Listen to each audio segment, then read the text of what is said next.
नमस्कार, मी अर्चना गावकरच्या रेसिपी चॅनलवर तुमचं स्वागत. आम्ही तुम्हाला छान असे झुणका वडा दाखवणार आहे. तर त्यासाठी इथं मी बेसन पीठ घेतलेलं. यामध्ये हळद टाकायची. यामध्ये आता थोडं थोडं पाणी टाकायचं. चवीनुसार मीठ. यामध्ये आता थोडं थोडं पाणी टाकून छान असा घोळ बनवून द्यायचा. गाठी राहू द्यायच्या नाही. तिथं जास्त पातळ नाही आणि जास्त घट्ट नाही असं घोळ बनवून झालेला आहे. तर हिरवी मिरची आणि लसूण घेतलेला ते बारीक करून घ्यायचं मिक्सरला. सगळं साहित्य तुमच्या आवडीनुसार प्रमाणानुसार घ्यायचं. तव्यावर तेल टाकायचं. यामध्ये मोहरी, जिरे, बारीक कट केलेला भरपूर कांदा. गॅसची आच मोठी ठेवून कांदा व्यवस्थित असा परतून घ्यायचा. इथं कांदा व्यवस्थित असा मऊ पडलेला. गॅसच्या एकदम मंद करायचा. आता यामध्ये हिरवी मिरची आणि लसूण बारीक केलेला परतून घ्यायचं कच्चेपणा जाईपर्यंत. गरजेनुसार गॅसची आच कमी जास्त करायची. तर वाढवायची नाही. थोडंसं परतवण्यापुरतं वाढवायची. नंतर एकदम मंद ठेवायची.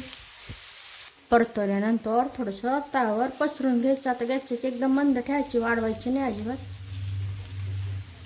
यावर भरपूर अशी बारीक कट केलेली कोथिंबीर व्यवस्थित अशी पसरून घ्यायची.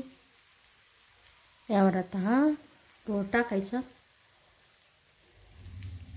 व्यवस्थित असं पसरून घ्यायचं. यावर आता मंद आचेवर 2 मिनिटं झाकून ठेवायचं. इथं 2 मिनिटं झालेले. पूर्ण वरचा भाग सुकला का ते पाहायचं. इथं सुकला. इथं थोडंसं वलसर आहे तर थोडं आणखी काही सेकंद असं झाकून ठेवणार.